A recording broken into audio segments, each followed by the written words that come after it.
ဒေါ်လာတန်းချီကျွဲဝါချမ်းသာလို့ကမ္ဘာဖလားဘောလုံးပွဲကို VIP အဖြစ်သွားကြည့်နိုင်တဲ့စမိုင်းနုမိသားစုမြန်မာနိုင်ငံကနေအမေရိကန်ကိုပြောင်းရွှေ့အခြေချခဲ့ပြီးနောက်ပိုင်းစမိုင်းနုမိသားစုရဲ့နေထိုင်မှုပုံစံကိုမြန်မာနိုင်ငံကနေအားကျနေတဲ့သူတွေရှိပါတယ်။ကြိုးစားအထောက်မှုစီးပွားရေးအမြင်ကျယ်မှုတွေကြောင့်အခုဆိုရင်တော့အမေရိကန်မှာစိန်ကျကျနေထိုင်နေတဲ့ဒေါ်လာတန်းကျွဲတထေးတွေအဖြစ်ရပ်တည်နေနိုင်ပါပြီ။တန်မိုးကြီးစိန်ခန့်အင်ကြီးတွေကားအကောင်စားကြီးတွေနေထိုင်တဲ့စမိုင်းကသမီးလေးနှစ်ယောက်ကိုလည်းအကောင်းဆုံးပညာရေးအကောင်းဆုံးအဆင့်အတန်းတွေနဲ့ပြုစုပြောထောင်ပေးပါတယ်။စမိုင်းနုမိသားစုကဒီရက်ပိုင်းအတွင်းကမ္ဘာဖလားပွဲကိုသွားကြည့်နေပြီးတော့တခြားပရိသတ်တွေကြည့်ရှုရတဲ့အပြင်ဘက်ပွဲကြီးစဉ်ခုံတန်းတွေကမဟုတ်ဘဲ Los Angeles မှာရှိတဲ့ကမ္ဘာအဆင့်မီ Sophie Stadium ကြီးရဲ့ခမ်းနားတဲ့ VIP Private Suite Stay ကနေပြီးတော့ကြည့်ရှုနေရပါဒေါ်လာတန်းချီချမ်းသာတဲ့တထေးတွေနာမည်ကြီးဆယ်လီတွေဘောလုံးပွဲသွားကြည့်တဲ့ VIP အခန်းကတခြားပွဲကြီးစဉ်တွေနဲ့ကွဲပြားပါတယ်။အခန်းကမှန်လုံကန်အကြီးကြီးဖြစ်ပြီးတော့ကွင်းတစ်ကွင်းလုံးရဲ့မြင်ကွင်းကိုအပေါ်စီးကနေအရှင်းလင်းဆုံးတွေ့မြင်ရပါတယ်။လူကြီးကြီးတို့နေစရာမလိုပဲ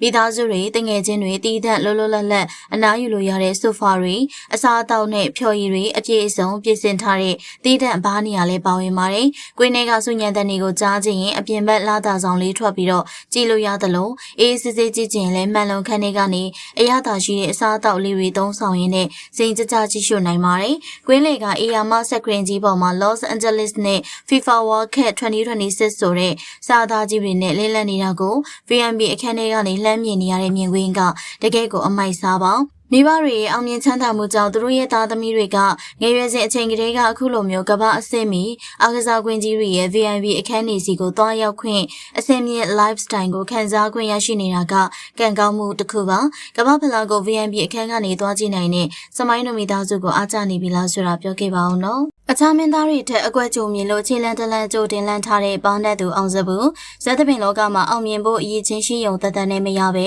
ပါနဲ့တဲ့အတွေးခေါ်နဲ့အမျှော်မြင်ရှိဖို့လည်းအများကြီးလိုအပ်ပါတယ်တသက်ဆဇမင်းသားလေးအောင်စဘူးကတော့ဒီအချက်ကိုအသေးချာနားလည်ထားလို့မြမဇက်သပင်သမိုင်းမှာတခိတခါကအကြီးကျယ်လွှမ်းမိုးခဲ့တဲ့ဝါရဲဇမင်းသားကြီးတွေကိုပါပွဲတစ်ခုထဲမှာပြန်လည်ဆုံစည်းခွင့်ရအောင်ဖန်တီးနိုင်ခဲ့ပါတယ်။အောင်စဘူးကပရိသတ်တွေအခေါ်ကြီးလေးကြီးလို့လူသိများတဲ့ဇမင်းသားကြီး၄ယောက်ကိုပွဲတစ်ခုထဲမှာဆုံစည်းစေခဲ့ပါတယ်။မင်းသားကြီးတွေကစကားမပြောကြတာ10နှစ်နီးပါးရှိပေမဲ့အောင်စဘူးကြောင့်ပြန်လည်ချစ်ခင်သွားကြပြီးတော့ပွဲမှာအတူတူကပြမှာဖြစ်ပါတယ်။ကိုယ်တိုင်ကတက်သစ်ဆလူငယ်ဖြစ်ပေမဲ့ဝါရင်ပညာရှင်ကြီးတွေရဲ့အရေးအဝါဒကိုယူနိုင်ခဲ့တာကသူ့ရဲ့ပါနတ်မှုဖြစ်ပါတယ်။လူကြီးတွေကအတိမတ်ပြုလေးစားတဲ့လူငယ်ကိုမြင်ရင်အလိုလိုမေတ္တာထားတတ်ကြပါတယ်။အောင်စဘူးရဲ့နှိမ်ချတတ်မှုလူကြီးသူမတွေအပေါ်ယိုသေးကိုင်းဆိုင်မှုနဲ့ပညာကိုတန်ဖိုးထားတတ်တဲ့စိတ်ထားတွေကြောင့်ဒီမင်းသားကြီးတွေကသူ့ကိုသားတစ်ယောက်လိုတပည့်အရင်တစ်ယောက်လိုအချစ်ပို့သွားခဲ့တာပါ။သူတို့ရဲ့ဘဝအတွေ့အကြုံနဲ့လမ်းညွန်ပြသမှုတွေရှိသလိုလိုအပ်တဲ့ချိန်တိုင်းမှာလည်းအောင်စဘူးကိုဝိုင်းဝန်းပြီးတော့အကာအကွယ်ပေးစောင့်ရှောက်လာပါတယ်။အောင်စဘူးကအနုပညာအရေးသွေးပြေးသွားတယ်လို့လူမှုဆက်ဆံရေးနဲ့